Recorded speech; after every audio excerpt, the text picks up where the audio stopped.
안녕하세요 구독자 여러분, 오늘도 이렇게 영상을 통해 만나 뵙게 되어 무척이나 반갑습니다.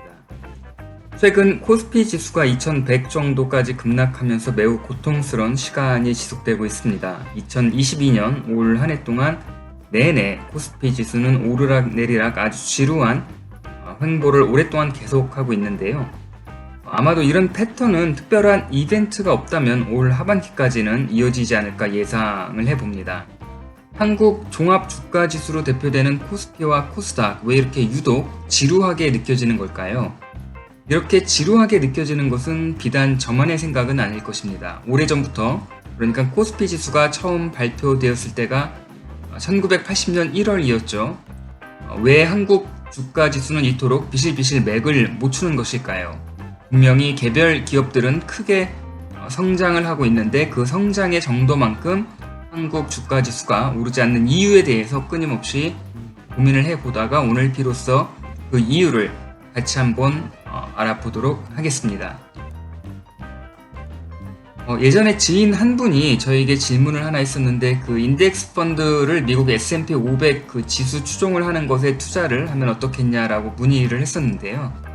그 이유가 미국 개별 종목에 투자하는 것보다 지수를 추종하는 펀드가 보다 합리적일 수 있다는 것이었습니다. 그런데 그 질문에 저는 끝까지 코스피 지수가 더 좋을 거라고 이야기를 되풀이하면서 절대적으로 미국보다는 저평가인 한국 주식시장이 조금 더 기회적인 부분에 있어서 확률이 높을 거라 확신을 고집했던 적이 있었습니다. 하지만 오늘 영상을 통해 코스피 200보다는 S&P 500 지수를 추종하는 인덱스 펀드가 보다 합리적일 수 있겠다라는 생각을 하면서 한국 코스피 지수가 얼마나 무의미한지, 지루하기만 한 코스피 지수가 왜 이토록 경쟁력이 없는지 나름대로 근거를 가지고 파헤쳐 보도록 하겠습니다.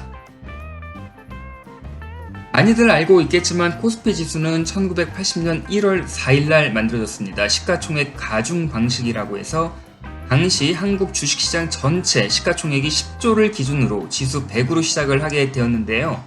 이것은 미국의 S&P 지수와 같은 원리로 작동하게 설계되었습니다. 쉽게 이야기해서 전체 종목의 시가총액을 시가총액의 증감에 따라 지수로 산정하는 방식이 되겠습니다. 코스피와 코스닥 모두 동일한 방식으로 지수가 산정되고 있습니다. 반면 미국의 다우 지수는 이와는 전혀 다른 방식으로 지수를 산정한다는 것도 간단히 이 자리를 통해 언급하겠습니다. 1980년 1월 당시 코스피 시장에 상장된 모든 개별 종목 시가총액의 합이 10조였었는데요. 이것을 기준으로 코스피 지수를 100으로 정해놓았습니다. 그리고 42년이 지난 현재 2022년 코스피 지수는 약 2,500을 기준으로 그 박스권 안에서 오르락내리락 아주 긴 횡보를 하고 있습니다. 단순 논리로만 따지자면 지난 42년 동안 코스피 전체 시가총액이 25배 올랐다는 이야기가 되겠습니다. 42년 동안 25배, 많은 것 아니냐 이렇게 생각하는 사람들도 있겠지만, 이게 지수 산정 방식이 같은 미국과 비교해볼 때 얼마나 왜곡이 심한지 오늘 적나라하게 밝혀보도록 하겠습니다. 여기 그림을 보시면 지수 산정 방식이 같음에도 불구하고 한국과 미국의 주가 지수의 큰 차이를 단박에 알 수가 있겠습니다. 먼저 왼쪽 상단을 보시면 나스닥 지수입니다. 지수 산정 방식이 시가총액 가중 방식으로 코스닥과 동일합니다. 그런데 이제 여기서 보시면 2001년에서 2011년까지 나스닥 지수가 33% 올랐고, 다시 11년부터 21년까지는 이 10년 동안에는 나스닥 지수가 무려 500% 상승하였습니다. 중요한 것은 여기서부터인데요. 왼쪽, 오른쪽, 위쪽의 오른쪽을 보시게 되면 역시 시가총액과 연동하는 나스닥 지수가 2001년 3.2조 달러에서 11년 4.2조 달러로 시가총액이 늘어났습니다. 지수가 시가총액과 연동하니 당연한 이야기가 되겠습니다. 증가율이 31%로 왼쪽 나스닥 지수의 상승률 33%와 큰 차이를 보이고 있지 않습니다. 마찬가지로 2011년 4.2조 달러인 나스닥 시총은 10년 후인 21년 26조 달러로 무려 533%나 증가를 하게 되는데, 이 역시 왼쪽의 나스닥 증가폭인 500%와 비교해 차이가 나지를 않습니다.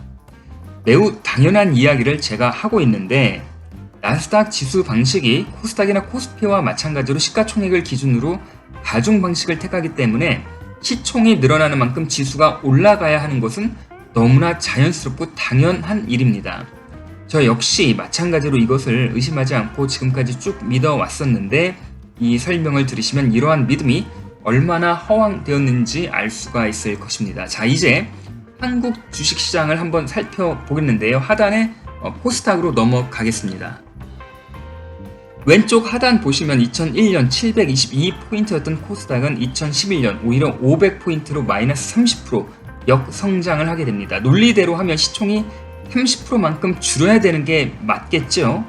그리고 다시 2011년에서 10년 후인 21년까지는 무려 1000포인트를 넘기며 100% 이상 지수가 상승하였습니다. 그러면 다시 논리대로라면 코스닥 지수의 상승만큼 오른쪽 시가총액도 2011년 30%가 감소가 돼야 하고 21년은 100% 상승을 해야 하는 게 맞는데 굉장히 이상합니다. 오른쪽 시가총액 상승률을 보게 되면 2011년 30%가 감소가 돼야 하는데 오히려 코스닥 시가총액은 100% 늘어났고 21년에는 지수가 100% 상승했는데 오히려 코스닥 시가총액은 340%가 늘어났다는 것입니다. 시가총액은 늘어났는데 오히려 지수는 떨어졌다고 하니 너무 이상하다고 생각 들지 않습니까? 우리가 알고 있는 지수 산정 방법에 있어서 뭔가 오류가 있지 않는 한 과연 이러한 현상이 왜 일어나는 것일까요?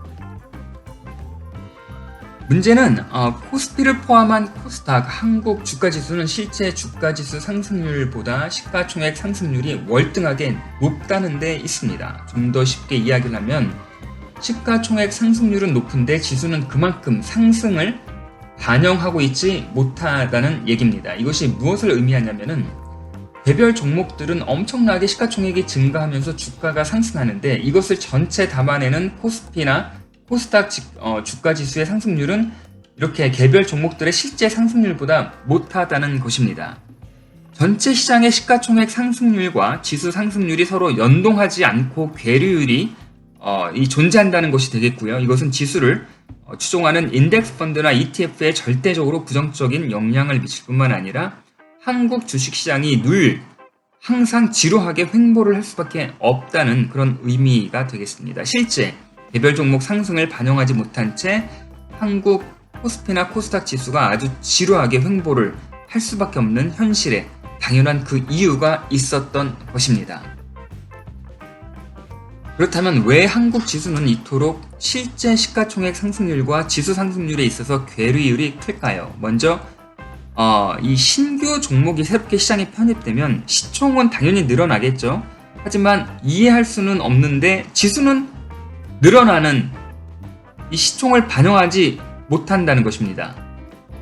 시총은 늘어나는데 신규 종목이 새롭게 시장에 편입되면 당연히 시총은 늘어나는데 코스닥 지수에는 이렇게 신규 종목이 코스피나 코스닥에 편입될 때 전혀 지수에는 반영이 안 된다는 이야기가 되겠습니다. 한국의 주가지수 산정 방식은 미국의 지수와 동일하지만 이렇게 신규 종목 IPO를 할 때 늘어나는 시총을 지수에 반영을 하지 않기 때문에 시총은 늘어도 지수는 변동이 없다는 놀라운 일이 발생하게 됩니다. 그런데 여기서 문제가 끝나는 것이 아니라 IPO 직후 대부분 신규 상장 종목들은 과도한 고평가로 인해 IPO 하고 난 직후에는 대부분 주가가 내려가려는 그런 성향이 큽니다. 그런데 더 심각한 문제는 신규 상장하는 날 시총이 늘어도 지수는 변함이 없지만 상장 후 며칠 주가가 떨어지게 되면 그때는 시총이 줄면서 연동하는 거죠. 한국 주가 지수를 끌어내린다는 사실입니다. 한마디로 신규 상장 시 전체 시장에서 시총은 늘어도 지수에는 영향을 줄 수가 없고 IPO 직후에 과도한 고평가로 주가가 내리면 이것이 지수를 끌어내릴 뿐이라는 것입니다. 물론 신규 종목이 시간이 지나 다시 주가가 올라가면 지수를 또 끌어올리겠지만 완벽하게 연동하는 미국의 S&P나 나스닥 지수와는 다르게 한국 코스피나 코스닥은 지수가 올라가는 것이 무척이나 힘든 지금의 상황이 되겠습니다. 실제 시총은 늘어나도 지수의 변동이 없기 때문에 지수가 정확히 시장에 즉각적인 어떤 반응을 하지 못할 뿐만 아니라 이렇게 괴리율이 생길 수밖에 없는 구조적인 문제점을 늘 가지고 있다는 것입니다. 그렇다면 왜 이렇게 한국 주가 지수는 실제 시장의 평가 가치와 다르게 작동을 할까요?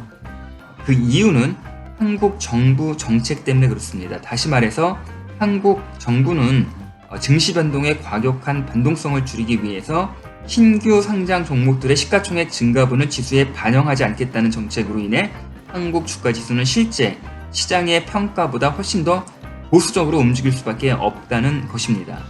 대부분 신규 상장 종목들은 과하게 가치를 높게 기대하려는 경향들이 많아서 시장에 상장하는 첫날부터 굉장히 큰 변동성을 보여줍니다. 이러한 이상적 변동성에 대해서 정부의 과한 개입으로 주주 권리를 위한 좀 더 시장의 안정성을 추구하겠다는 의지로 해석이 됩니다.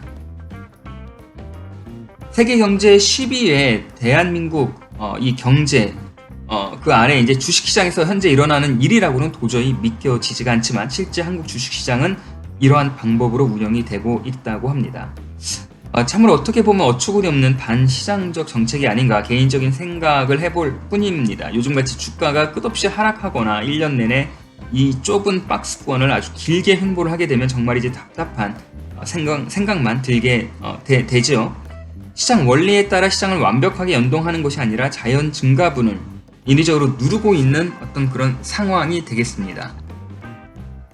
재밌는 사실이 만약 한국 주가 지수를 미국과 같은 방식으로 순수하게 시총 증가분을 그대로 지수에 반영한다라고 하면은 1980년 1월 시작된 한국 코스피 지수는 지금 42년이 지난 현재 2,500이 아니라 약 67,000포인트가 되어야 정상이라고 하고요. 코스닥도 800이 아니라 약 37,000포인트가 되어야 한다는 것입니다.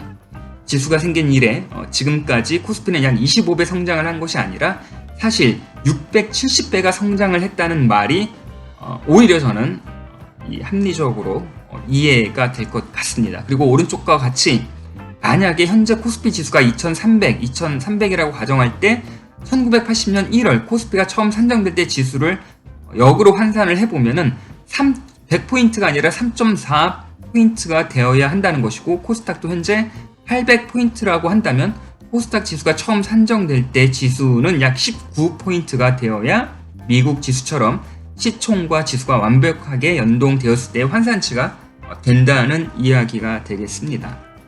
670배의 코스피 상승률을 고작 25배로 찍어 눌러버린 한국의 주식시장, 여러분들은 어떤 생각이 드는지 궁금해집니다. 이렇게 한국 주식시장을 대표하는 코스피와 코스닥은 실제 개별 종목들이 큰 폭으로 주가가 상승하거나 신규 종목이 유입될 때 늘어나는 시총을 완벽하게 지수에 반영을 하지 못하기 때문에 지수가 상승하는 것이 무척이나 어려운 현실적 핸디캡을 가지고 있다는 설명을 드리고 싶습니다. 한국 주식시장을 대표하는 코스피 지수의 인위적인 개입으로 인해 실제 시장 가치와의 괴리율로 인해 턱없이 낮은 현재의 상황은 대외적인 이미지에도 많은 실망감을 주지 않을 수가 없겠습니다. 게다가 지수를 추종하는 인덱스 펀드나 ETF에 투자를 하거나 투자를 계획하고 있다면 한국의 코스피나 코스닥 지수보다는 미국의 S&P나 나스닥 지수를 추종하는 인덱스 펀드가 오히려 시장에 왜곡 없이 투자에 있어서 보다 합리적 판단이 아닐까라는 생각을 이번 기회를 빌려서 다시 한번 해보게 됩니다. 이와 함께 세계 12위의 경제 대국에 걸맞는 대한민국의 위상을 이런 금융정책 변화와 발전으로 하루빨리 찾기를 저는 또한 간절히 바랄 뿐입니다. 한국의 코스피 역대 주가지수를 차트로 한번 만들어 보았는데요. 98년 IMF 때 사상 최저치인 277을 기록했고 2008년 금융위기 때 938까지 떨어졌고 최근 2020년 코로나 위기 때 1457까지 코스피 지수가 떨어졌습니다. 이렇게 세 번의 위기 때마다 지수는 크게 수직 낙하했지만 바로 반등하여 강세장을 만들었다는 것은 역사가 알려주는 주식시장에 반복되는 매우 전형적인 패턴이 되겠습니다. 여기서 한 가지 중요한 것은 아무리 예상하지 못한 커다란 악재가 터져도 과거의 저점을 하회하지 않는다는 것입니다. 어쨌든 현재 코스피가 약 2100에서 2500 사이에 그런 어떤 긴 횡보를 하고 있는데 작년 한때 3400 정도까지 급상승했다가 직전 코로나 때 1500 정도까지 떨어졌다는 사실만 봐서는 지수가 더 떨어질수록 기존 저점이 1500에 근접할수록 어느 정도 매수에 있어서 매력적인 구간이 아닌가 또한 생각을 해봅니다. 최근 코스피 지수를 확대해 살펴보면 지난 7월 2292까지 떨어졌지만 다시 반등해서 2500 정도까지 좀 왔는데, 또 최근 며칠 사이 또 2100까지 다시 떨어져 계속적인 횡보를 하고 있는 모습입니다. 어디가 저점이고 어디서부터 반등인지 시간이 지나야 알 수 있는 문제이기 때문에 우리는 단정 지을 수 없지만 무엇보다 이기기 위해서는 확률을 더 높이기 위한 노력만큼은 반드시 해야 될 것입니다.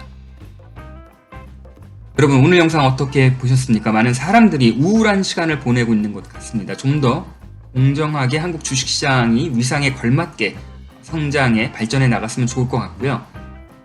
힘든 이 어려운 주식시장이지만 끝까지 포기하지 마시고 앞으로 좋은 종목들을 잘 발굴하고 공부해가지고 끝내 웃음 지을 수 있는 그런 어떤 좋은 투자, 성공 투자의 길로 가시는 하나의 과정이 됐으면 좋겠습니다. 오늘도 영상 끝까지 시청해 주셔서 감사합니다. 저는 다음번 영상으로 다시 찾아뵐 것을 약속드리며 마무리하겠습니다. 다시 한번 감사합니다.